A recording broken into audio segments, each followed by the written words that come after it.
Jai Sri Ram.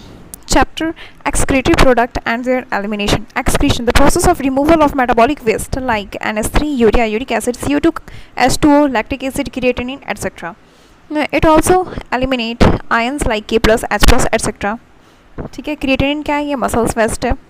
Okay. C6H12O6 जहाँ पे कि 6 कार्बन है, ये ग्लूकोज ग्लाइकोलाइसिस के थ्रू 2 पायरुवेट बना, 2 मॉलिक्यूल ऑफ पायरुवेट बना, जो कि पायरुवेट ये 3 कार्बन का है.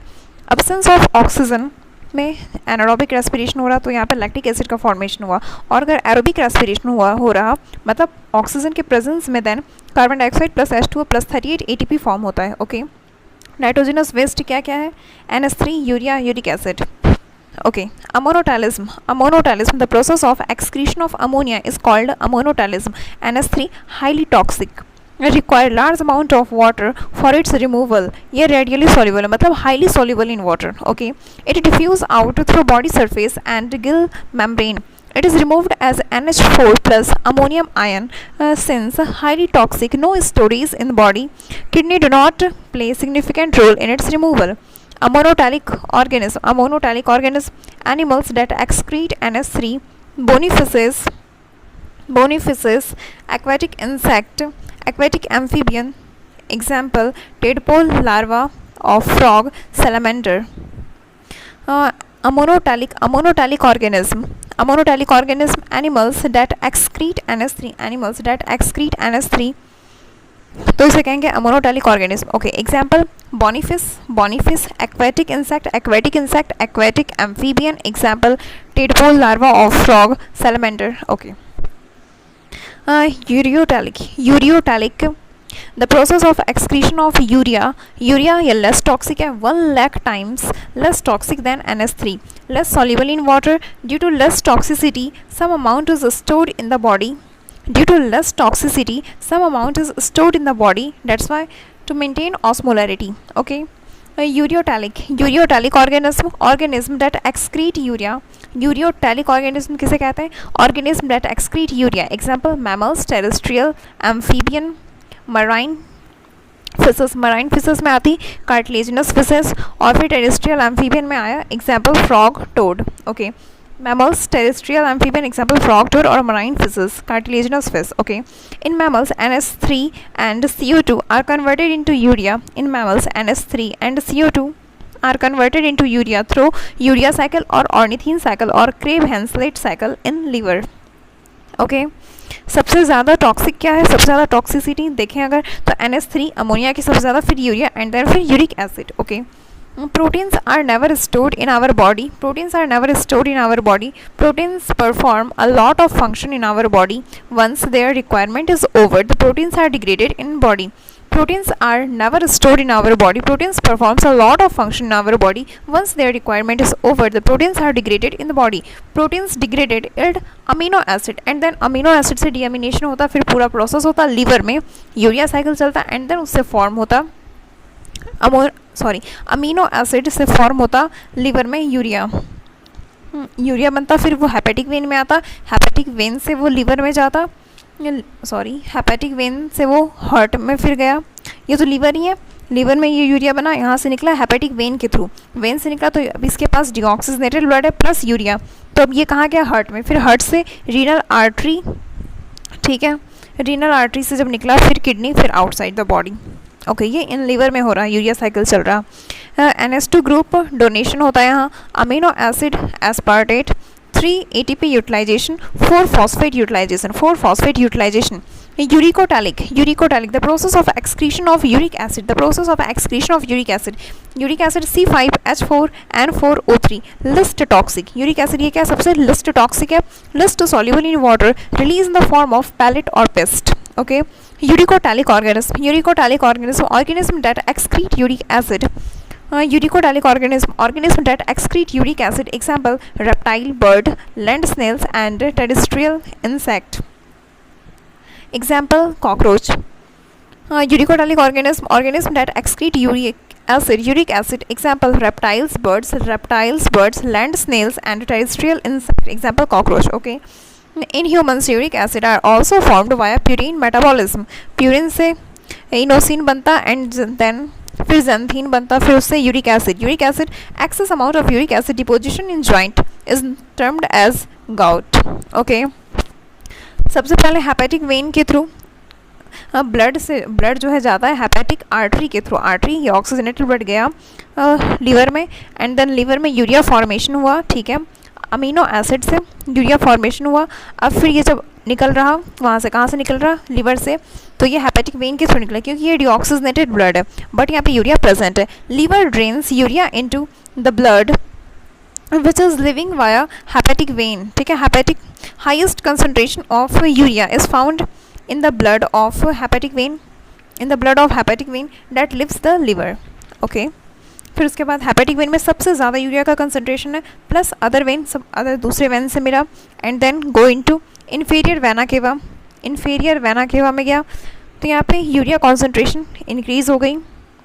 हेपेटिक वेन में सबसे ज़्यादा, हेपेटिक वेन में सबसे ज़्यादा रहता, दूसरा से कुछ मिला, अब उससे थोड़ा सा कम है कॉन्सेंट्रेशन, ठीक है। इन्फीरियर वेना केवा, फिर राइट ऑरिकल, फिर राइट वेंट्रिकल, फिर पल्मोनरी आर्टरी के थ्रू लंग्स के पास गया, फिर लंग से पल्मोनरी वेन के थ्रू आया, फिर लेफ्ट ऑरिकल में, एंड देन लेफ्ट वेंट्रिकल, फिर एओर्टा के थ्रू पूरे बॉडी पार्ट्स में जाता। बट एक जो निकलता है रीनल आर्टरी जो कि किडनी के पास जाता है, यहाँ पे यूरिया का कंसंट्रेशन है कुछ, ठीक है, हाँ, पहले के कंपैरिजन में वो कम है। फिर ये किडनी के पास गया, किडनी क्या क्या, remove urea from blood and then urine form, तो ये जब अब यूरिन बना, urea is removed from the body through as a urine. Okay, types of excretory structure in animals. Invertebrate में सिंपल ट्यूबुलर स्ट्रक्चर, इनवर्टिब्रेट में simple tubular structure.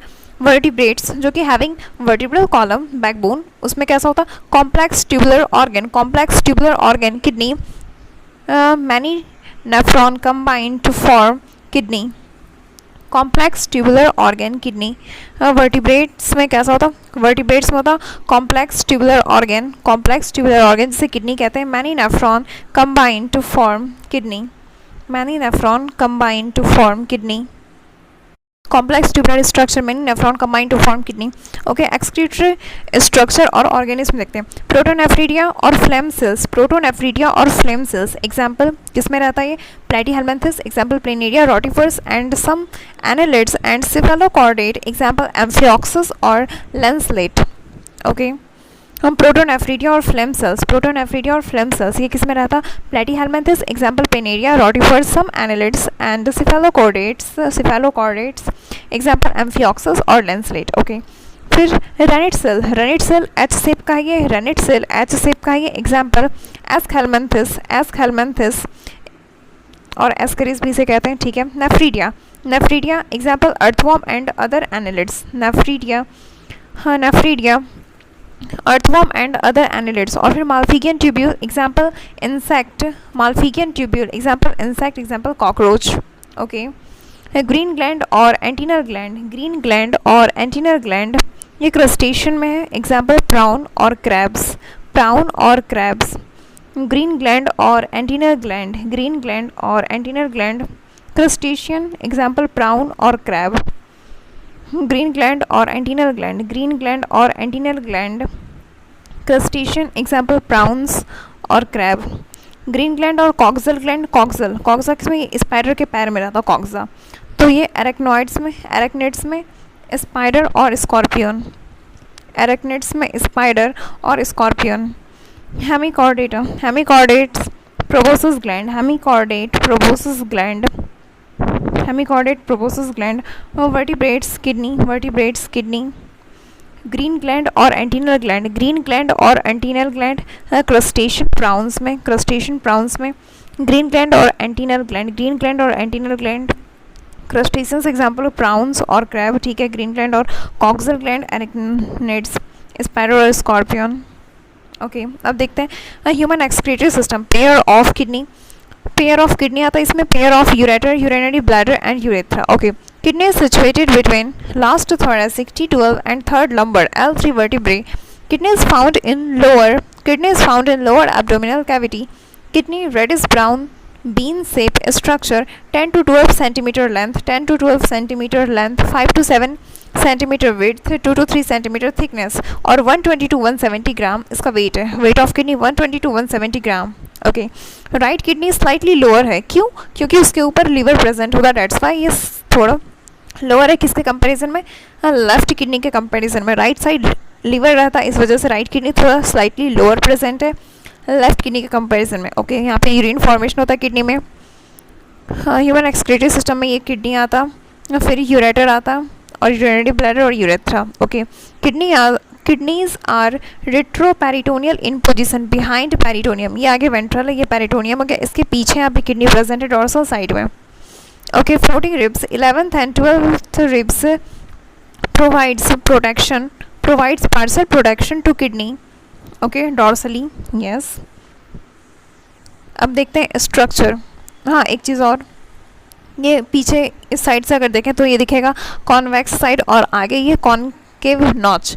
Concave notch यहाँ पे renal hilum है, रीनल हाइलम है जहाँ पे कि renal artery, renal vein, lymphatic vein, liver, sorry nerve, ureter, इतना कुछ यहाँ रहता प्रेजेंट है। Renal hilum, renal artery present है, renal vein, lymphatic vessels, nerves और यूरेटर। ओके, रीनल आर्टरी यहाँ से ऑक्सीजनेटेड ब्लड तो आता है बट उसमें यूरिया प्रेजेंट रहता है, और रीनल वेन यहाँ से जब ब्लड जाता है तो उसमें यूरिया नहीं रहता बट वो डीऑक्सीजनेटेड रहता है। ओके, अब देखते हैं ये किडनी, क्योंकि रीनल फैसिका ये आउटर है, सबसे आउटर रीनल फैसिका। फिर आता है एडिपोज कैप्सूल, ये मिडिल में है, एक्ट एज शॉक एब्जॉर्बर। फिर ये आता है रीनल कैप्सूल, ये सबसे इनर है, ठीक है, ये ट्रांसपेरेंट है, रीनल कैप्सूल। अब फिर आता है cortex outer lighter area cortex. फिर ये हो गया medulla, inner darker area medulla. Okay, ये इधर बेस है और अपेक्स आगे में जो पॉइंटेड की तरह है। ये medullary pyramid 10 to 12 way number, column of Bertini, ये थोड़ा कॉर्टेक्स बड़ा हो गया, मेडुला के अंदर तक जा चुका है, ठीक है। कॉलम ऑफ बर्टिनी और रीनल कॉलम भी से कहते हैं, कॉलम ऑफ बर्टिनी और रीनल कॉलम भी से कहते हैं। Part of cortex that extend between medulla. Okay, medulla ये इनर डार्कर एरिया का है, ठीक है। इसके नीचे आता minor calyx 8 to 18 in number, फिर major calyx 2 to 3 in number, and then फिर इसके अपेक्स ऑफ मेडुलरी पिरामिड, यहाँ पे क्या प्रेजेंट है, रीनल पैपिला इसे कहते हैं, renal papilla apex of medullary pyramid, ठीक है। अब आता renal pelvis funnel shape structure, renal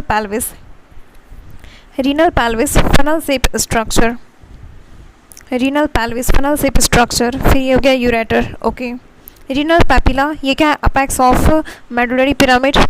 फिर funnel shape structure renal pelvis, funnel shape structure renal pelvis, funnel shape structure renal pelvis.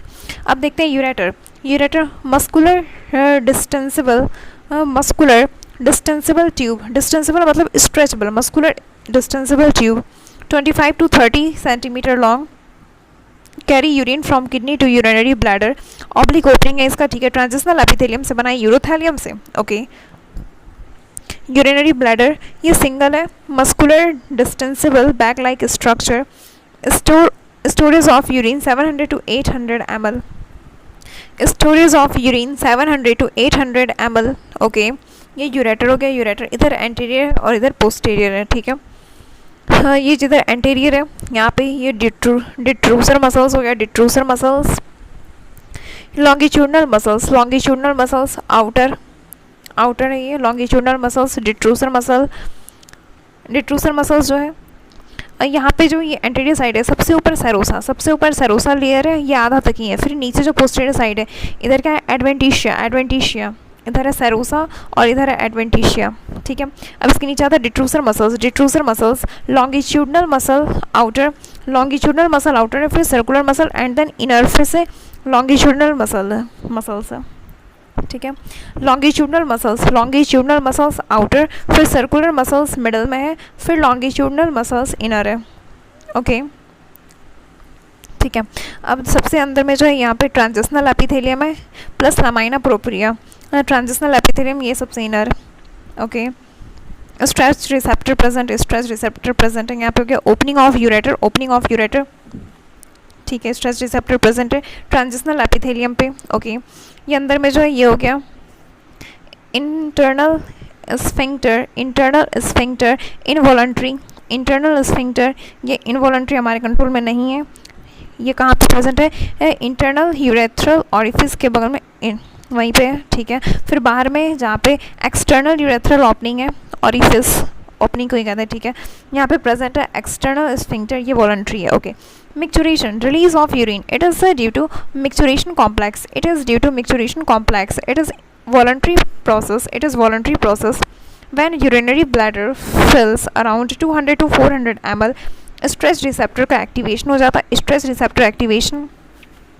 Receptor activate हुआ, ये सेंसरी नर्व के through CNS के पास message भेजता है, and then CNS medulla oblongata और somatic nervous system दोनों को मैसेज भेजता, फिर मोटर नर्व के थ्रू एएनएस तक ये मैसेज आता, फिर एएनएस पैरासिम्पैथेटिक डिवीजन और सिम्पैथेटिक डिवीजन दोनों में अलग अलग काम पर, तो देखते हैं, पहले देखते हैं पैरासिम्पैथेटिक डिवीजन। जब ये रेस्टिंग कंडीशन में उस टाइम क्या होता, contraction of डिट्रूसर muscles,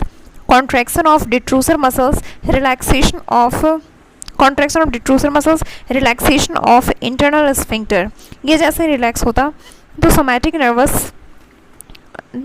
nervous system के पास मैसेज भेजता, स्केलेटल मसल्स का ये कंट्रोल करता है सोमैटिक नर्वस, तो ये उस टाइम इनएक्टिव कर देता, इनएक्टिव हो गया मतलब ये यहाँ पे रिलैक्सेशन हो गया ऑफ एक्सटर्नल स्फिंक्टर, क्योंकि हमारे कंट्रोल में, और सोमैटिक नर्वस सिस्टम मतलब स्केलेटल मसल्स का जो फंक्शन कंट्रोल करता है ये सोमैटिक है, तो ये इसको इनएक्टिव कर दिया मतलब अब छोड़ दिया, तो ये रिलैक्सेशन ऑफ एक्सटर्नल स्फिंक्टर हो गया, देन रिलीज ऑफ यूरिन अकर, जिसे मिक्चुरेशन कहते हैं, ओके। अब सिंपैथेटिक डिवीजन मतलब इमरजेंसी कंडीशन में क्या होता, sympathetic division relaxation of डिट्रूसर muscles का ये रिलैक्सेशन हो गया, और कॉन्ट्रैक्शन ऑफ इंटरनल स्फिंक्टर, ये जैसे कॉन्ट्रैक्ट होता है ये मैसेज भेजता है सोमैटिक नर्वस सिस्टम के पास, तो अब ये एक्टिव हो जाता है उस time, then contraction of external sphincter occur, तो ये भी कॉन्ट्रैक्ट हो गया, तो नो यूरिनेशन, ठीक है। अब देखते हैं urethra common passage for semen and urinogenital aperture, इसलिए इसे कहते हैं ओनली फॉर मेल्स, ओके। और 20 सेंटीमीटर मेल में होता है 5 times than female, larger than female, और फीमेल में कितना होता है 4 सेंटीमीटर फीमेल में होता है, फीमेल में काफ़ी शॉर्ट है, that's why prone to UTI, urinary tract infection, okay. अब देखते हैं स्ट्रक्चर ऑफ नेफ्रॉन का दूसरा नाम है यूरिनिफेरस ट्यूब्यूल, नेफ्रॉन का दूसरा नाम है uriniferous tubule. Functional unit of kidney, each kidney has 1 million nephron, uriniferous tubule, functional unit of kidney, each kidney has 1 million nephron, structure of nephron, uriniferous tubule भी से कहते हैं, ठीक है। फंक्शन ऑफ किडनी मतलब सॉरी फंक्शन नहीं, functional unit of kidney है ये nephron, okay. Etch nephron has 1 million nephron, मतलब ह्यूमन बॉडी में कितना है, 2 किडनी है तो क्या 2 मिलियन नेफ्रॉन, ठीक है, in human body, okay. Nephron uriniferous tubule से कहते हैं, ये 2 पार्ट में डिवाइडेड है, एक हो गया ग्लोमेरुलस ट्रफ्ट ऑफ कैपिलरीज और दूसरा रीनल ट्यूब्यूल, एक हो गया ग्लोमेरुलस ट्रफ्ट ऑफ कैपिलरीज और दूसरा रीनल ट्यूब्यूल, ये बॉमेंस कैप्सूल, रीनल ट्यूब्यूल, इसमें क्या क्या आता, बॉमेंस कैप्सूल सबसे पहला, double wall cup like structure Bowman's capsule, फिर PCT, and then loop of Henle hairpin loop of Henle, फिर DCT, okay. Collecting duct is not part of nephron, okay. Renal corpuscle और Malpighian body, इसमें क्या क्या आता, glomerulus plus Bowman's capsule, इसे कहते हैं रीनल कॉर्पसल और माल्फिगियन बॉडी कहते हैं, क्या क्या इसमें आता है, glomerulus plus Bowman's capsule, okay. अब देखते हैं एफरेंट आर्टेरियोल, अभी स्ट्रक्चर देखते हैं नेफ्रॉन का। एफरेंट आर्टेरियोल ये थिक डायमीटर का है, यहाँ से ब्लड आता, ठीक है, और इफरेंट आर्टेरियोल यहाँ से ब्लड जाता है, इसकी डायमीटर थिन होती है, एफरेंट के कंपैरिजन में इफरेंट का कम होता है, ठीक है। ये ग्लोमेरुलस से फिल्ट्रेट आ रहा, ये बॉमेंस कैप्सूल में फिल्ट्रेट आया, ये कॉर्टेक्स में है, ठीक है। फिर पीसीटी में आया, प्रॉक्सिमल कॉन्वोलेटेड ट्यूब्यूल पीसीटी में आया, एंड देन फिर descending limb of loop of Henle, फिर उसके बाद ascending limb of loop of Henle, फिर DCT distal convoluted tubule, DCT में आया distal convoluted tubule, okay. And then फिर कलेक्टिंग डक्ट में चला जाता, हाँ। अब इफरेंट आर्टेरियोल, इससे एक नेटवर्क लाइक स्ट्रक्चर निकलता जिसे कहते हैं पेरीट्यूबुलर कैपिलरीज, ये पूरे नेफ्रॉन के ऊपर है, ठीक है। फिर जब ये जहाँ से जा रहा अब उसे कहते हैं branch of renal vein, branch of renal vein, ये अब जाके ब्रांच ऑफ रीनल वेन में जुड़ जाएगा। ठीक है, ब्रांच ऑफ रीनल वेन हो गया। ये लूप ऑफ हेनले जो था ये मेडुला में प्रेजेंट था। अब देखते हैं कॉर्टेक्स, ये दोनों तरह के नेफ्रॉन के लिए है, कॉर्टिकल नेफ्रॉन और जक्स्ट्रा मेडुलरी नेफ्रॉन, दोनों तरह के नेफ्रॉन के लिए। कॉर्टेक्स में क्या पार्ट है? Glomerular capillaries, Bowman's capsule, PCT और डीसीटी, ये कॉर्टेक्स में। मेडुला में क्या है? Only loop of Henle. Okay, अब कॉर्टिकल नेफ्रॉन जी, अब दोनों में डिफरेंस देखते हैं। तो cortical nephron, renal corpuscle is present in cortex, renal corpuscle is present in cortex near kidney wall known as renal capsule. Okay, 80 to 85% nephron है, ये smaller है। लूप ऑफ हेनले शॉर्टर है, वासा रेक्टा absent और highly reduced, function during normal condition. और juxta medullary nephron देखें तो ये renal corpuscle is present in cortex, renal corpuscle is present in cortex near corticomedullary junction, ठीक है। 15 to 20% नेफ्रॉन ये larger है, 15 to 20% नेफ्रॉन ये लार्जर साइज का है, ये उससे लार्जर होता। ठीक है, लूप ऑफ हेनले लॉन्गर है, वासा रेक्टा प्रेजेंट है यहाँ पे। फंक्शन ड्यूरिंग स्ट्रेस कंडीशन, ठीक है। अब कॉर्टिकल नेफ्रॉन में देखते हैं, एफरेंट आर्टेरियोल, यहाँ से ब्लड आता है, ठीक है, फिर ग्लोमेरुलस एंड देन फिर इफरेंट से जा रहा। ओके, ये पूरा नेटवर्क की तरफ फैला हुआ है जिसे कहते हैं पेरिट्यूबुलर कैपिलरीज। फिर बॉमेंस कैप्सूल में आया फिल्ट्रेट, फिर उसके बाद PCT and then descending limb of loop of Henle, फिर ascending limb of loop of Henle, फिर उसके बाद डीसीटी में गया and then collecting duct. Okay, ये है कॉर्टिकल नेफ्रॉन। और ये जो एफरेंट आर्टेरियोल है ये कहाँ से आता है? Branch of renal artery. Okay, हाँ, अब देखते हैं जक्स्ट्रा मेडुलरी नेफ्रॉन, ये बॉमें यहाँ पे एफरेंट आर्टेरियोल और डीसीटी एक जगह पे ये दोनों मिलता है, तो ये मिलकर फॉर्म करता है, ये दोनों मिला और फॉर्म किया जक्स्ट्रा ग्लोमेरुलर एपरेटस। ये बाद में पढ़ेंगे इसके बारे में, ठीक है। पहले देखते हैं फिल्ट्रेट आया बॉमेंस कैप्सूल में एंड देन फिर पीसीटी के बाद ये descending limb of loop of Henle and then thin ascending limb of loop of Henle, फिर thick ascending limb of loop of Henle, क्योंकि यहाँ पे लॉन्ग रहता है ना तो इससे ये दो पार्ट में डिवाइड हो गया। ओके, थिन और थिक। फिर उसके बाद डीसीटी में गया, फिर कलेक्टिंग डक्ट में मिल गया। ओके, अब देखते हैं इसके ऊपर एक जो नेटवर्क लाइक स्ट्रक्चर है, ये हो गया पेरिट्यूबुलर कैपिलरीज और एक दूसरा U shape vasa recta present है, minute vessels of peritubular capillaries that runs parallel to loop of Henle, okay. और फिर ये जो पेरिट्यूबुलर कैपिलरीज का था ये ब्रांच ऑफ रीनल वेन, ठीक है। ये था जक्स्ट्रा मेडुलरी नेफ्रॉन। ओके, अब देखते हैं juxta glomerular apparatus, JGA. It consists of JG cells, juxtaglomerular cells, modified smooth muscle fiber of afferent arteriole,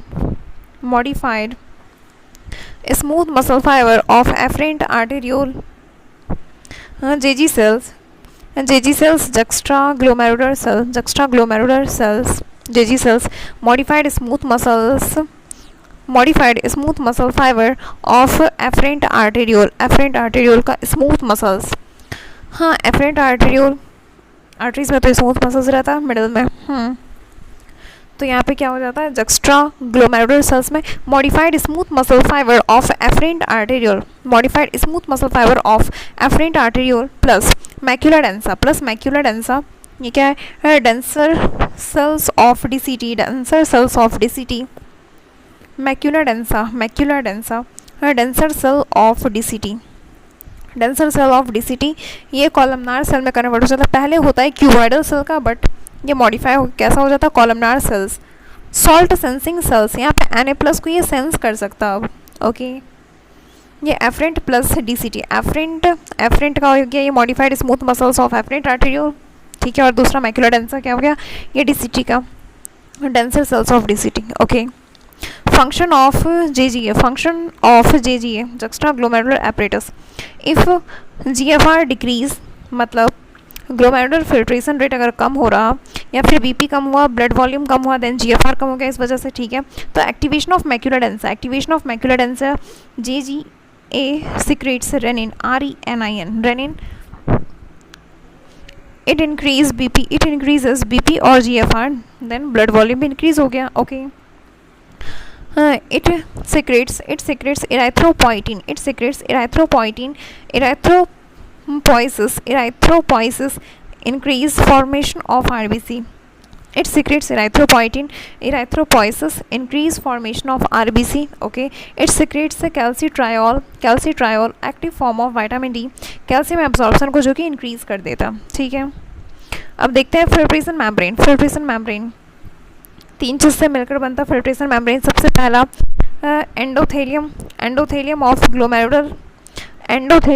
glomerular capillaries has fenestra और हैज़ फेनिस्ट्रेशन, मतलब चालनी की तरह यहाँ पे छेद रहता है, फेनिस्ट्रा ऑफ ग्लोमेरुलर कैपिलरीज, ठीक है। फिर उसके बाद आता basement membrane second, and third आता podocyte of Bowman's capsule, podocyte of Bowman's capsule. Bowman's capsule ये 2 पार्ट में डिवाइड है, एक है पैराइटल जो कि सिंपल स्क्वैमस एपिथेलियम का बना है जो कि इसके पास है, और जो दूर में है इसे कहते हैं parietal layer, sorry visceral layer जो कि पास में रहता और फिर पैराइटल जो दूर में रहता। तो ये दूर में था parietal layer, Bowman's capsule 2 part में था, तो पैराइटल लेयर जो दूर में है ये सिंपल स्क्वैमस एपिथेलियम, ठीक है। और जो पास में ये विसरल लेयर ये बना है पोडोसाइट्स का, podocytes modified simple squamous epithelium, यहाँ पे पोडोसाइट्स है। पोडोसाइट्स क्या होता है, ये स्टॉक ऑफ फ्लावर की तरह लगता है, इसलिए यहाँ पे पेडिसल हो गया, और इसके यहाँ पे बहुत सारे छेद है, पोर्स है, जिसे फिल्ट्रेशन स्लिट भी कहते हैं और स्लिट पोर भी कहते हैं। ओके, हाँ, अब जब ये हो गया पोडोसाइट्स ऑफ बॉमेंस कैप्सूल, ये तीनों मिलकर बनाता फिल्ट्रेशन मेम्ब्रेन। ओके, जब एफरेंट आर्टेरियोल से ब्लड आता तो सारा कंपोनेंट नहीं जा पाता, तो क्या क्या रह जाता, प्रोटीन फॉर्म्ड एलिमेंट्स रह जाता और प्लाज्मा प्रोटीन रह जाता ब्लड में, ग्लोमेरुलस में ही रह जाता। पास होकर क्या क्या आता फिल्ट्रेट में, H2O, amino acid, ions, vitamins, urea, uric acid और कीरेटिन, ये सब पास होकर आता।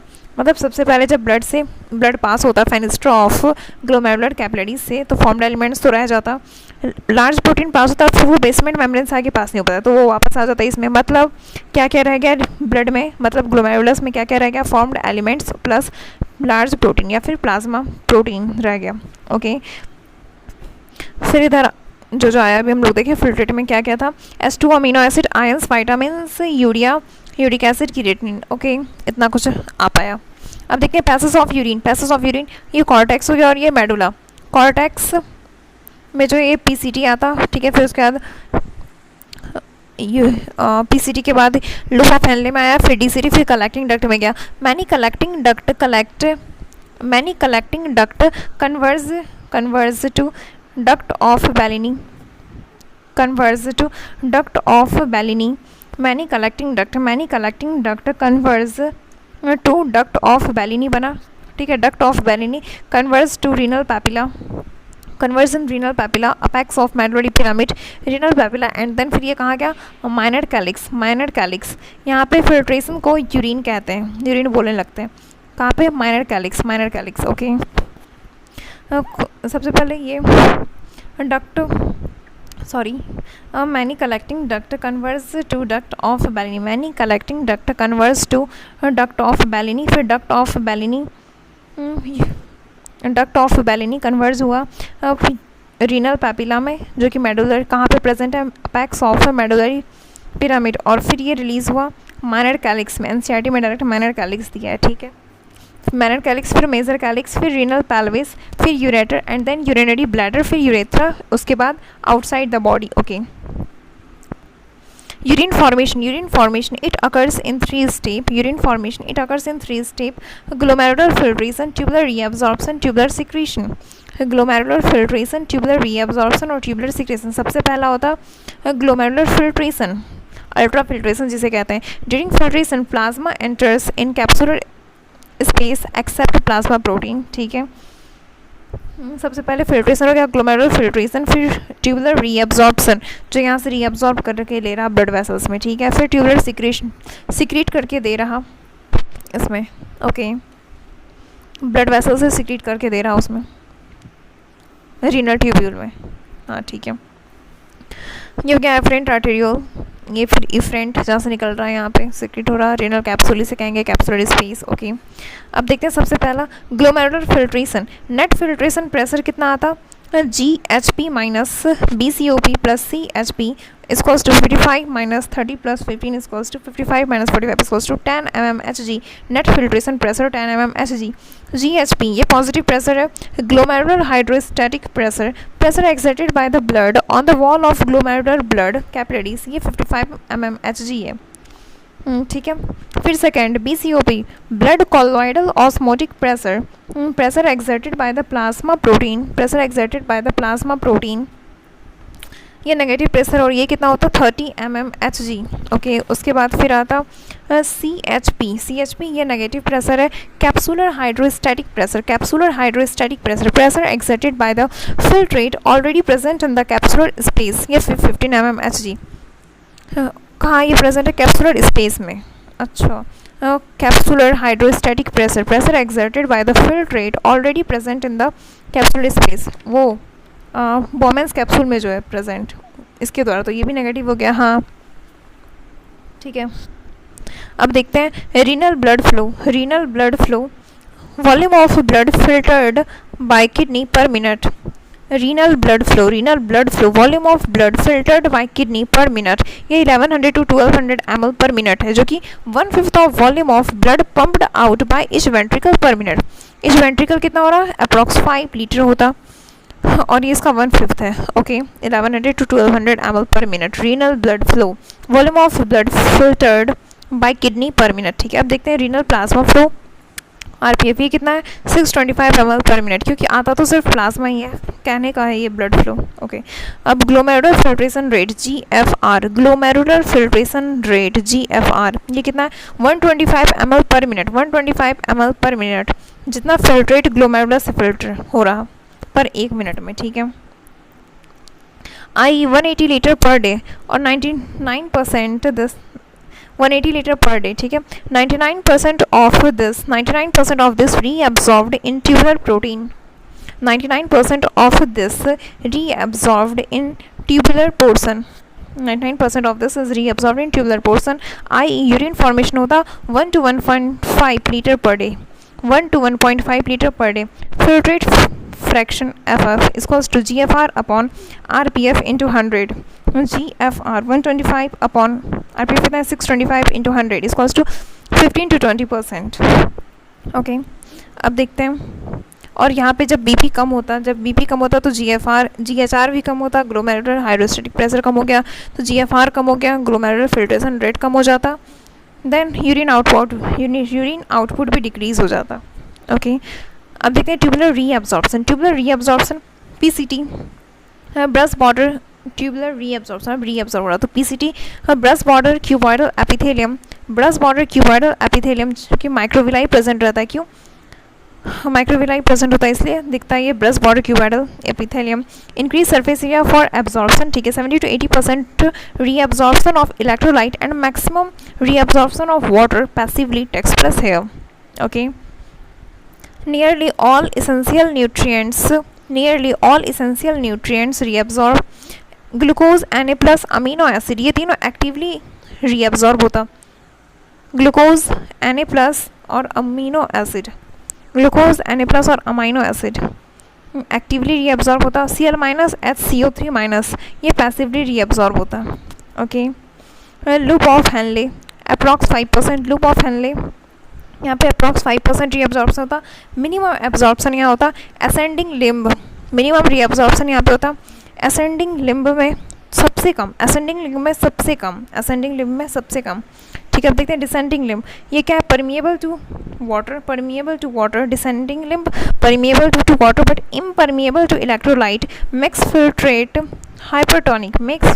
Hypertonic, permeable to water, descending limb में जो है परमिएबल टू वाटर परमिएबल, ठीक है। Impermeable to electrolyte, mix filtrate hypertonic, permeable to water. ये डिसेंडिंग लिम्ब जो है permeable to water, permeable to water, यहाँ से सिर्फ वाटर पास हो रहा है, ठीक है।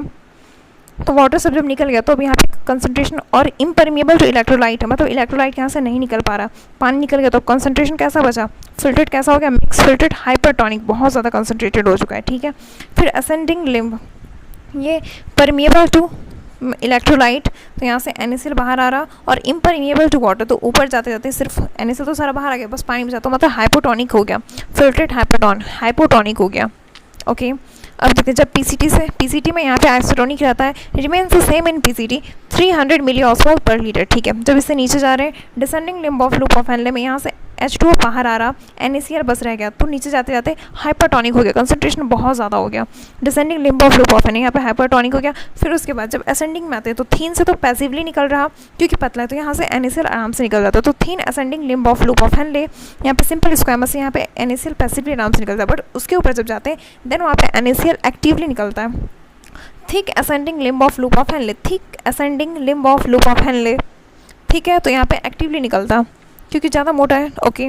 फिर यहाँ से NaCl निकलते क्या, बस बचा क्या पानी, तो अब कैसा हो गया, हाइपोटोनिक हो चुका है, hypotonic, okay.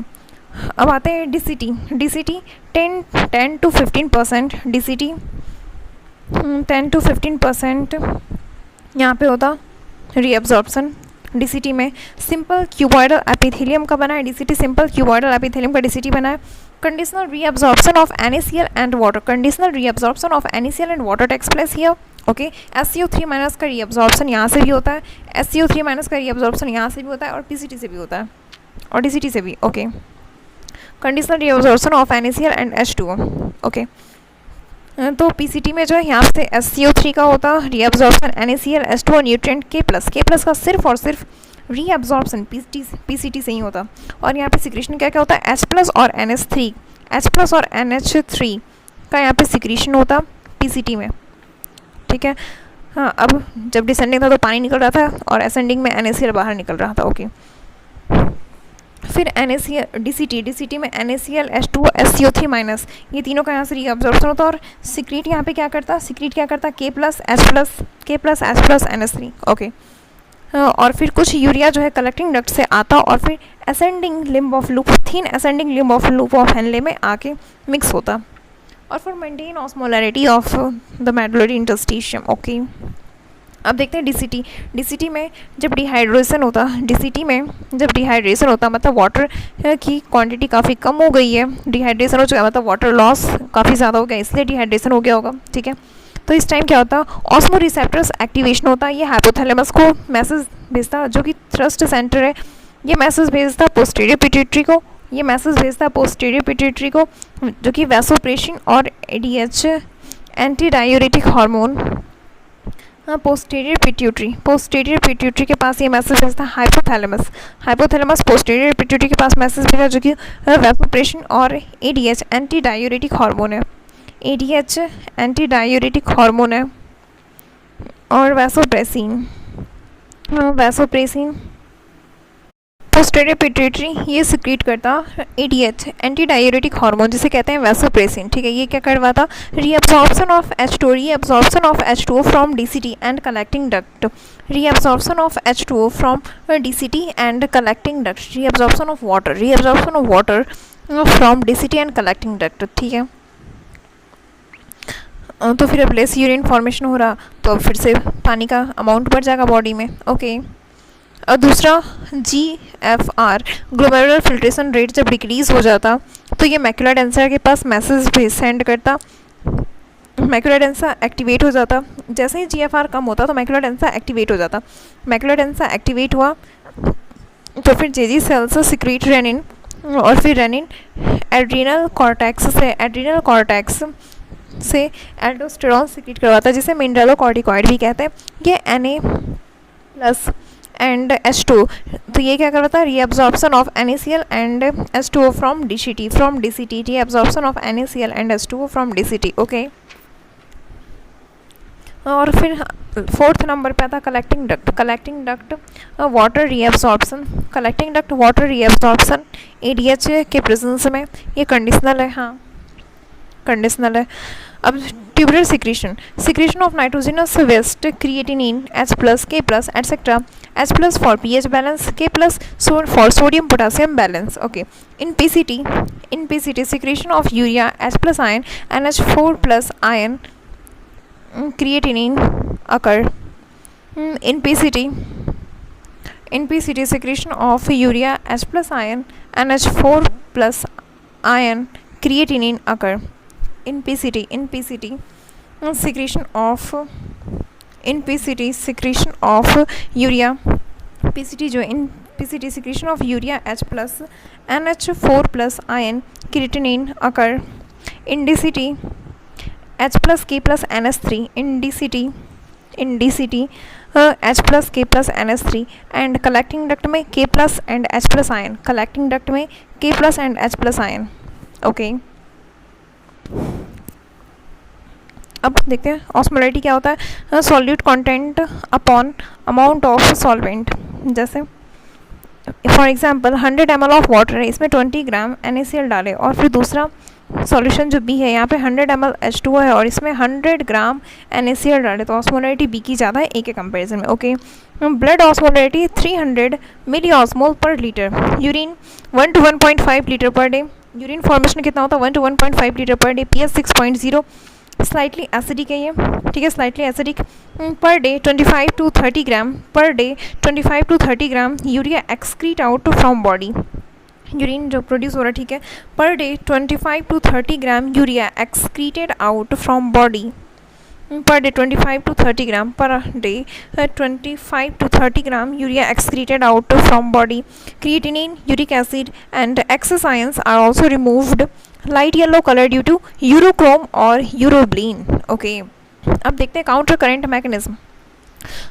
Mammals have the ability to produce concentrated urine, कितना concentrated, 4 times concentrated urine with the help of counter current mechanism and second RAS mechanism, RAS, renin, angiotensin, aldosterone, ADH, और इसमें ADH जो ये main बंदा रहता है, main काम तो ADH का ही रहता है, मेन बंदा ADH और साथ ही की तरह हेल्प करता aldosterone, okay. Juxta medullary nephron work करता है सिर्फ, never operate in cortical nephron, only operate when H2O intake is very low, otherwise when H2O intake is good, cortical nephron function makes normal diluted urine, okay। Counter current जब opposite direction में चलो, counter मतलब ये होता है opposite direction, okay. Counter current loop of Henley ये multiplier का काम करता है, और वासा रेक्टा यहाँ पे एक्सचेंज का काम होता है मेनली, ये एक्सचेंज का काम करता है, ठीक है। Counter current flow of fluid is in opposite direction, अगर ये लूप ऑफ हेनले और वासा रेक्टा, इन दोनों के भी बीच काउंटर दोनों ऑपोजिट डायरेक्शन में है, और फिर असेंडिंग और डिसेंडिंग में भी देखें तो ये भी ऑपोजिट डायरेक्शन में एक दूसरे के, इसलिए कहा गया काउंटर करंट, ओके। एफरेंट, हाँ सबसे पहले जिसमें पढ़ते हैं वो देखते हैं ascending limb of loop of Henley, तो सबसे पहले ascending limb of loop of Henle से NaCl बाहर आ रहा, तो उस चारों बगल की जो है मतलब मेडुलरी इंटरस्टिशियम में जो फ्लूइड है इसकी ऑस्मोलैरिटी धीरे धीरे बढ़ रही है, मतलब ये सॉल्टी ज़्यादा हो रहा है, यहाँ पे कंसंट्रेशन NaCl का ज़्यादा हो रहा, और ये सिर्फ और सिर्फ परमिएबल है वैसे भी NaCl के लिए, तो यहाँ से NaCl हम लोग को रीअब्जॉर्ब करना है स्टार्ट किए, NaCl रीअब्जॉर्ब करना जब स्टार्ट किए तो फिर जब फिल्ट्रेट आया PCT, ये 300 ml ऑस्मोल, जब ये नीचे आते जा रहा, मतलब descending limb of loop of Henle से जैसे ये नीचे आते जा रहा, ये है permeable to water but impermeable to electrolytes, okay. तो यहाँ से पानी के लिए परमिएबल है, और बाहर का चारों बगल का कैसा है, सराउंडिंग में बहुत ज़्यादा सॉल्टी है, बहुत ज़्यादा हाईली कंसनट्रेटेड है, तो यहाँ पे H2O निकलना स्टार्ट हो गया, H2O निकलते जा रहा, पहले ऑस्मोलैरिटी पहले इसके अंदर की जो कॉन्सेंट्रेशन थी ऑस्मोलैरिटी ये 400 थी, फिर 500, 600, 800, 900, 1000, फिर 1200 पे ये हाइपरटोनिक हो चुका, फिर जैसे ही असेंडिंग में ये ऊपर जाने लगता है, ascending limb of loop of Henle में, फिर 1000, 900, 800, 600, 400, 300, क्योंकि यहाँ से NaCl फिर बाहर आते जा रहा, तो यहाँ पे ऑस्मोलैरिटी की कम होते जा रही, ऊपर आते थे 200 हो गया, ओके। यहाँ पे ये हाइपरटोनिक हो चुका है क्योंकि सारा NaCl तो बाहर आ गया, बस बचा पानी, ओके। PCT के पास यहाँ पे आइसोटोनिक था. No overall change in osmolarity of filtrate in PCT. In PCT filtrate is isotonic to blood और ब्लड प्लाज्मा. ओके, ये यहाँ पे आउटर मेडुला और ये नीचे इधर इनर मेडुला. इनर मेडुला में कितना हो गया? तो ऑस्मोलरिटी 1200, क्योंकि सारा पानी निकल गया तो यहाँ पे बहुत ज़्यादा कंसनट्रेटेड हो गया, तो ये 1200 हो गया हाइपोटोनिक. फिर ऊपर जाता गया ये NaCl निकलता गया, तो अब ये सारा NaCl तो निकल गया, तो अभी तो डाइल्यूट हो चुका है पूरा, सिर्फ पानी बचा, तो ये 200 फिर हाइपोटोनिक हो गया 200 मिलीऑस्मोल पर पर लीटर. ओके, अब उधर से एफरेंट आर्टेरियोल से जो निकला है वासा रेक्टा आ रहा है, तो descending part of Vasa रेक्टा, descending part of वासा रेक्टा जो है यहाँ पे जब ये देखा NaCl बहुत ज़्यादा है, तो ये तो दोनों के लिए परमिएबल है, वाटर और NaCl, तो NaCl इसके अंदर आने लगा और पानी इससे बाहर आ रहा, तो इसकी भी ऑस्मोलरिटी 300, फिर 400, 600, 900, 1100, फिर 1200 तक आई. फिर अब आ गया ये असेंडिंग वासा रेक्टा. अब असेंडिंग वाला पार्ट इसका वासा रेक्टा का असेंडिंग पार्ट, यहाँ पे फिर इस साइड तो पानी है ही ज़्यादा, तो ये पानी ज़्यादा है यहाँ पे, तो NaCl इससे बाहर आने लगा और कुछ पानी भी अंदर जा रहा है, क्योंकि ये दोनों के लिए परमिएबल है, तो ऑब्वियसली बात है कि दोनों जा रही है, बट नेट मूवमेंट NaCl का ज़्यादा है यहाँ पे. तो फिर जब ये ऊपर जाने लगा तो फिर 100 नहीं, हाँ 1000, 900, 800, 600, फिर 400, फिर 300, फिर ये 300 तक पहुँच गया. तो फ़ायदा क्या हुआ? जितना सॉल्ट लिए तो उतना तो निकल नहीं गया, तो क्या फ़ायदा हुआ इससे? 20% एक्स्ट्रा वाटर हम लोग सेव कर पाए in blood. 20% extra water in blood में 20% एक्स्ट्रा वाटर आ पाया. जितना NaCl ये पहले एब्जॉर्ब किया था वासा रेक्टा, उतना बाद में ये ऊपर जाते टाइम रिलीज़ कर देता है. ये अपने साथ कुछ भी NaCl लेकर नहीं जाता, कुछ भी सॉल्ट लेकर नहीं जाता. हाँ, तो इससे पानी सेव हो गया. पानी की ऑलरेडी कमी है, तो इसलिए ये यूज़ होता. ठीक है. मेडुलरी इंटरस्टिशियम, यहाँ पे मेडुलरी इंटरस्टिशियम फ्लूइड, यहाँ पे इसकी हाई ऑस्मोलरिटी किसकी वजह से होती है? NaCl और यूरिया की वजह से.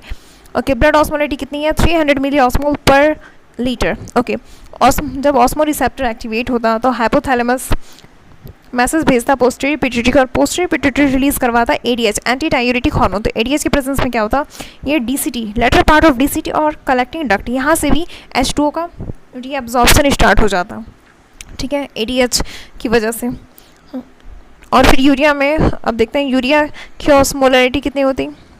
यहाँ पे urea 1200 milliosmole per litre. Urine की मतलब यूरिन की ऑस्मोलरिटी बची है.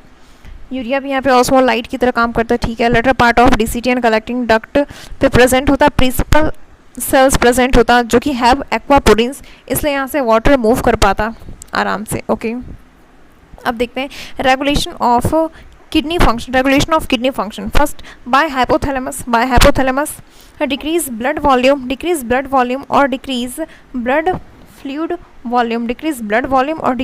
फ्लूइड वॉल्यूम और आयनिक कॉन्सेंट्रेशन जैसे ही कम हुआ तो ऑस्मो रिसेप्टर्स एक्टिवेशन हाइपोथैलेमस जैसे ऑस्मो रिसेप्टर एक्टिवेट हुआ तो हाइपोथैलेमस के पास मैसेज गया थर्स्ट सेंटर, ये पोस्टीरियर पिट्यूटरी से जो कि जिसे कि न्यूरो हाइपोफाइसिस भी कहते हैं, सीक्रेट करवाए ADH, reabsorption of H2O from latter part of DCT and collecting duct, then blood volume restore. Okay, diuretic substance क्या क्या है? Tea, coffee, alcohol, NaF, atrial natriuretic factor. Okay, diuresis मतलब क्या होता है? Excessive urine formation. Posterior pituitary कोई भी hormone नहीं बनाता, सिर्फ स्टोर करने का काम करता. Oxytocin and anti diuretic hormone formed by hypothalamus and store in posterior pituitary. ठीक है. हाँ, ADH is also known as vasopressin. ADH is also known as vasopressin. Constriction of blood vessels, constrict कर देता blood vessels को, जिसके कारण BP बढ़ जाती and glomerular blood flow भी बढ़ गया, GFR बढ़ गया. ओके, अब देखते हैं RAS मैकेनिज्म. सेकेंड है RAS mechanism, renin angiotensin aldosterone system.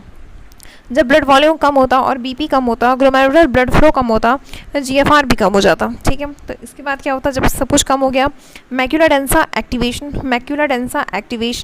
ये सब कुछ कम हो चुका है. ओके, हाँ, मैक्यूला डेंसा एक्टिवेट हुआ तो फिर JG सेल सिक्रेट्स रेनिन क्या किया? एंजियोटेंसिन जो कि इनएक्टिव है, फॉर्म्ड बाय लिवर. एंजियोटेंसिनोजेन ये इनएक्टिव है, formed by liver. 485 amino acid का ये रहता. ठीक है, एंजियोटेंसिनोजेन. रेनिन इस पर एक्ट किया और इसको कन्वर्ट किया एंजियोटेंसिन 1 में कन्वर्ट किया 10 अमीनो एसिड. एंजियोटेंसिन 1 में कन्वर्ट किया. फिर उसके बाद एंजियोटेंसिन 1 कन्वर्टिंग एंजाइम्स ये रिलीज़ करता फ्रॉम लंग्स से आता AC ई, ये एंजियोटेंसिन 1 को कन्वर्ट करता है एंजियोटेंसिन 2 में 8 अमीनो एसिड का, जो कि है एंजियोटेंसिन 2। ये act as it is a powerful vasoconstrictor, it is a powerful vasoconstrictor जो कि बीपी इंक्रीज करता, वैसे कंस्ट्रिक्ट कर दिया तो बीपी बढ़ गया, ग्लोमेरुलर ब्लड फ्लो बढ़ गया और जीएफआर भी बढ़ गया। ओके, एंजियोटेंसिनोजन एंजियोटेंसिन सेकेंड, इसका दूसरा काम क्या है? Stimulate adrenal cortex, stimulate adrenal cortex, जो कि एल्डोस्टेरॉन एल्डोस्टेरॉन मिनरलोकॉर्टिकॉइड जिसे कहते हैं, ये stimulate adrenal cortex, stimulate adrenal cortex to release aldosterone. Adrenal cortex ये किडनी में होता है और ये आउटर वाला जो पार्ट है, हाँ ठीक है, एड्रीनल कॉर्टेक्स वहाँ से सिक्रीट करवाया एल्डोस्टेरॉन, एल्डोस्टेरॉन जिसे मिनरलोकॉर्टिकॉइड कहते हैं। तो ये क्या करवाया? Reabsorb NaCl and H2O from DCT, ठीक है, H2O थ्रू ऑस्मोसिस। कैसे? हाँ देखते हैं। तो जैसे ही ये एब्जॉर्ब करवाया तो क्या हो गया? ब्लड वॉल्यूम इंक्रीज हो गया, जीएफआर इंक्रीज हो गया, बीपी इंक्रीज हो गया। ये कैसे करवाता? 3Na, हाँ ये एक्टिवली होता Na+, 3Na+ इधर सिक्रीट किया तो 2K+ बाहर किया, हाँ ATP का यूज़ किया, ADP + PI फॉर्म हुआ, 3Na+ अंदर और 2K+ बाहर, 3K+ अंदर सिक्रीट किया और 2K+ बाहर किया, 2K+ लिया, 3Na+ बाहर गया। हाँ ठीक है। तो यूरिन कंसनट्रेटेड, तो कैसा urine formation? Urine concentrated formation हुआ, K+ excretion in urine, K+ excretion in urine, K+ secreted from blood, K+ secreted from blood into filtrate, K+ secreted from blood to filtrate, from blood into filtrate, filtrate में ये भेज दिया गया K+, Na+ यहाँ से लिया गया, ठीक है। और फिर ये तीसरा काम क्या करता है? ये हाइपोथैलेमस के पास पॉजिटिव सिग्नल भेजता है एंजियोटेंसिन 2, हाइपोथैलेमस पोस्टीरियर पिट्यूटरी के पास मैसेज भेजता है and then ADS release in blood. Okay, अब देखते हैं बाय हार्ट। हार्ट क्या करता? जब बीपी बढ़ जाती या फिर जीएफआर जब बढ़ जाता, may be heart wall rupture हो जाए, तो फिर atrial wall of heart secretes ANF, atrial natriuretic factor. ये वैसोडायलेशन का काम करता है। वैसोडायलेशन क्या है? तो अब बीपी कम हो गई, तो बीपी डिक्रीज हो गया, release Na+ in urine very less amount, ठीक है। प्रमोट डायूरेसिस, ये डायूरेसिस को भी प्रमोट करेगा, जो कि ब्लड वॉल्यूम, क्योंकि उसको कम करना है, तो फिर ब्लड वॉल्यूम कम करना है तो promote diuresis, secretes Na+ in urine, ठीक है। Acting against RAS mechanism, checking करता है ये एक तरह से। ओके, एक क्वेश्चन है, nitrogenous waste is excreted in the form of pellet और यूरिक एसिड, पैलेट और पेस्ट, तो पैलेट और पेस्ट का यूरिक एसिड मतलब निकल रहा एक्सक्रीशन में, तो ये किस में होता? बर्ड रेप्टाइल्स में होता। तो बर्ड्स का इसमें एक ही ऑप्शन है, पैवो पिकॉक, ये बर्ड्स का, ठीक है। Ornithorhynchus, duck like platypus, duck bile platypus, ये तो शायद मैमल्स है, ठीक है। सैलमेंडर एम्फीबियन है ये तो। अब देखते हैं लंग्स क्या काम करता? Removal of carbon dioxide 200 ml per minute and significant amount of water. Liver, ये bile, liver largest gland of our body है, ठीक है। Bile pigment, bilirubin and biliverdin, cholesterol, degraded steroid hormone, drugs and vitamins.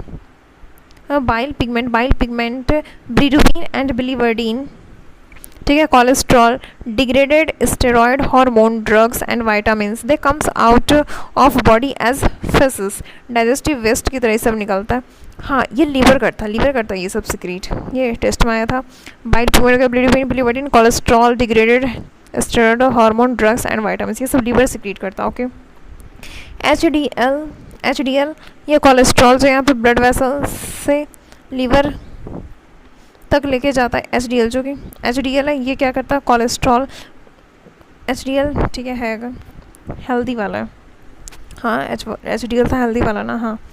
ये cholesterol को क्या करता? Blood vessels cholesterol को liver तक पहुंचाता। लीवर क्या करता? ब्लड वेसल से HDL जब रहता तो कोलेस्ट्रॉल को ब्लड वेसल से लीवर के पास पहुंचाता।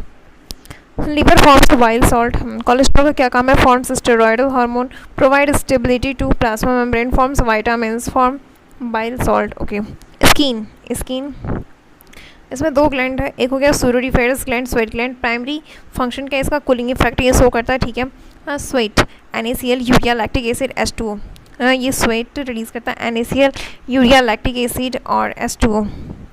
ठीक है। Sebaceous gland, oil gland, they secrete sebum oil से कहते हैं प्रोवाइड, ये सीबेसियस ग्लैंड का जो कि ऑयल ग्लैंड है, sebaceous gland, they secrete sebum oil, provides protective oil covering, it helps in removal of sterol, it helps in removal of sterols, hydrocarbon and waxes. It helps in removal of sterol, hydrocarbon and waxes. Saliva में भी एंटो waste compound रहता है, saliva में भी एंटो waste compound रहता है, एंटो waste are release in the form of saliva also. Yes, NCERT का ये लाइन है। अच्छा, सीबेसियस ग्लैंड में ये भी है, रिमूवल ऑफ स्टेरॉल और हाइड्रोकार्बन एंड वैक्सेस। अच्छा, और टेस्ट में क्या आया था, स्टेरॉयडल हार्मोन, ड्रग्स और वाइटामिन, वो लीवर करता।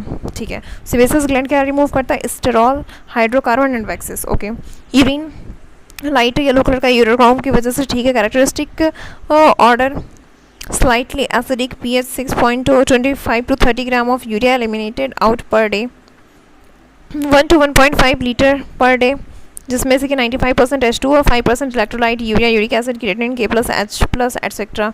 इससे हम लोगों को कहा जाता है यूरियोटैलिक ऑर्गेनिज्म है। अब देखते हैं disorder uremia malfunctioning of kidney can lead to accumulation of urea in blood. Uremia malfunctioning of kidney can lead to accumulation of urea in blood.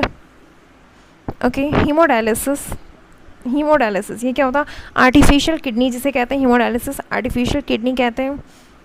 ये हाथ है, यहाँ पे रीनल वेन है और रीनल आर्टरी से ब्लड निकाला गया, कहाँ भेजा गया, उसमें पहले हेपरिन डाला, 0 डिग्री सेल्सियस पे टेम्परेचर क्या गया, high temperature prevent bacterial growth, 0 degree Celsius पे हेपरिन एंटीकोगुलेंट है, इसमें डाला जाता एंटीकोगुलेंट, फिर हेपरिन एंटीकोगुलेंट डाला गया इसमें, ये गया किडनी में गया, किडनी में जाने के बाद ये जो ट्यूब है ना, किडनी में ये जो ट्यूब रहता है वो सेलोफियन ट्यूब इसे कहते हैं। Blood cells and plasma proteins can not pass across cellophane tube. ठीक है, और यहाँ पे डायलाइसिंग यूनिट है, ये डायलाइसिंग यूनिट है, यहाँ पे फ्रेज डायलाइसिंग फ्लूइड इससे आता, और ये यूज्ड डायलिसिस फ्लूइड बाद में एक्यूमुलेट होते जाता, यहाँ से यूरिया निकलते जा रहा है, यूरिक एसिड निकल रहा, जो भी वेस्ट है सब कुछ निकल रहा है, क्रिएटिनिन। ओके, ये डायलाइसिंग फ्लूइड है, composition same as plasma except nitrogenous waste and plasma proteins.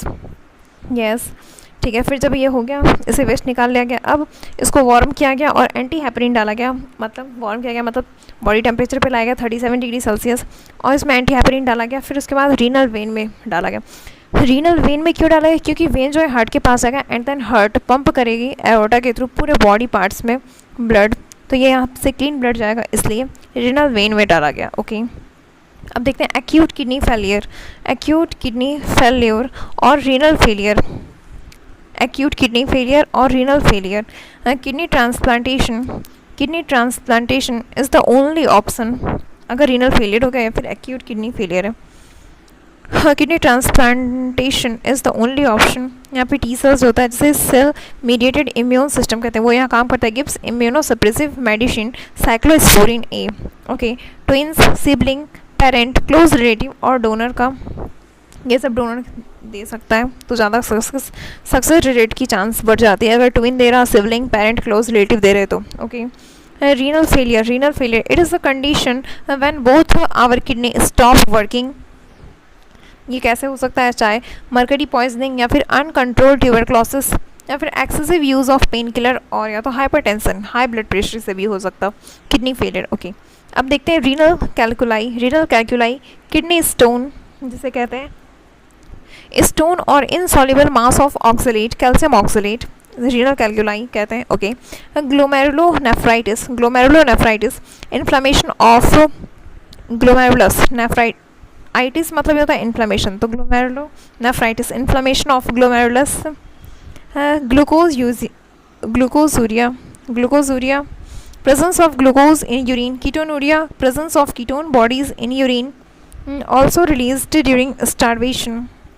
हाँ, क्योंकि कीटोन बॉडीज़ आया प्रोटीन से, क्योंकि स्टारवेशन के टाइम पहले कार्बोहाइड्रेट टूटता है, फिर उसके बाद फैट एंड देन फिर प्रोटीन भी।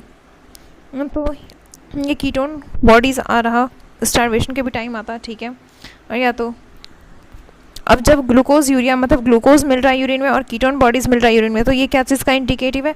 Indicative of diabetes mellitus. Diabetes mellitus ऐसे याद रख सकते हैं। मलाई इसमें बहुत ज़्यादा शुगर ही आता है, तो शुगर वगैरह सब, तो ये कहाँ से आएगा? ग्लूकोज और कीटोन बॉडीज़ यूरिया में आ गया, यूरिन में आ गया, ओके। अब देखते हैं diabetes insipidus. Diabetes insipidus tasteless diabetes. Diabetes insipidus tasteless diabetes है due to under secretion of ADH, और क्या कहना चाह रहा? Low secretion of ADH in body. Diabetes insipidus, जब low secretion of ADH in our body है, कम secretion इसका हुआ है, तो फिर डायूरेसिस ज़्यादा होगा, मतलब ओनली वाटर रिलीज। हाँ, ये तो था ना ADH anti diuretic hormone. Anti diuretic hormone urine formation को कम कर देगा। एंटी डायूरेटिक हार्मोन एडीएच को ये कम कर देगा, बट यहाँ पे तो लो सिक्रीशन हो रहा, मतलब यूरिन फॉर्मेशन कम नहीं हो रहा, मतलब यूरिन फॉर्मेशन बहुत ज़्यादा हो रहा, तो ओनली वाटर रिलीज़ हो रहा। और जब बहुत ज़्यादा वाटर रिलीज़ होगा बॉडी से, तो इंसान को प्यास भी बहुत ज़्यादा लगेगा, तो ये एक्सट्रीम थ्रस्ट इस टाइम होता है, और फिर डायूरेसिस बॉडी से बहुत ज़्यादा यूरिन फॉर्मेशन बस हो रहा। टेस्टलेस यूरिन है ये, इसे कहा जाता है tasteless diabetes. Diabetes insipidus, okay. अब देखते हैं affect of renal failure on body. Affect of renal failure on body, uremia होगा, malfunctioning of kidney can lead to accumulation of urea in blood, ठीक है। creatinine level increase in blood, acidosis मतलब body and blood fluid become acidic, okay। फिर anemia kidney produces erythropoietin hormone which helps in RBC production in red bone marrow. In case of renal failure, erythropoietin hormone is not produced, RBC production decreases, and person suffers from anemia. Anemia is a condition where oxygen carrying capacity of blood reduces. Anemia is a condition where oxygen carrying capacity of blood reduces. हाँ, क्योंकि RBC नहीं बन पा रहा, और RBC में haemoglobin था, वो ऑक्सीजन कैरी कर रहा था, तो जब आरबीसी नहीं है तो हीमोग्लोबिन भी नहीं, तो ऑक्सीजन कैरियर की भी कमी हो गई, डेट्स वाई पूरे बॉडी में कमी हो रही है ऑक्सीजन की, तो इसे कहते हैं एनीमिया हो गया, okay. Oliguria very less urine formation, anuria no urine formation, ठीक है। ट्रीटमेंट ऑफ रीनल फेलियर या तो डायलिसिस करवाओ, haemodialysis, this is not permanent solution. Then kidney transplantation, this is permanent solution. Kidney produce calcitriol also, जो कि क्या करता? GI tract, gastrointestinal tract से कैल्शियम का रीअब्जॉर्प्शन करवाता। When kidney failure then no calcitriol will produce, तो फिर alimentary canal से जो स्मॉल इंटेस्टाइन से कैल्शियम का एब्जॉर्प्शन नहीं हो पा रहा, और इस टाइम क्या करते हैं इंसान? डायलिसिस करवाता है, और डायलिसिस से तो कैल्शियम रीअब्जॉर्प्शन तो होगा नहीं। तो फिर एक क्वेश्चन आया था, PYQ है, use of artificial kidney during hemodialysis may result in use of an artificial kidney during hemodialysis may result in nitrogenous waste buildup in the body, नहीं ये तो बाहर हो जाता। non elimination of excess potassium ion, नहीं ये भी बाहर हो जाता। reduced absorption of calcium ion from gastrointestinal tract, reduced absorption of calcium ion from gastrointestinal tract, हाँ ये होगा। reduced absorption of calcium ion from gastrointestinal tract, yes। और फिर दूसरा क्योंकि मतलब जब डायलिसिस मशीन तो थोड़ी ना दे रहा कैल्सिट्रायोल, जो कि कैल्शियम का ये एब्जॉर्प्शन कर पाएगा, तो रिड्यूस हो गया, कम हो गया। Reduce absorption of calcium ion from gastrointestinal tract, हाँ ठीक है, ये सही है। और फिर दूसरा रिड्यूस्ड आरबीसी प्रोडक्शन, हाँ क्योंकि एरिथ्रोपोइटिन की कमी है, that's why, okay. This chapter is now over. Thank you, bye, जय हिंद, जय भारत, वंदे मातरम।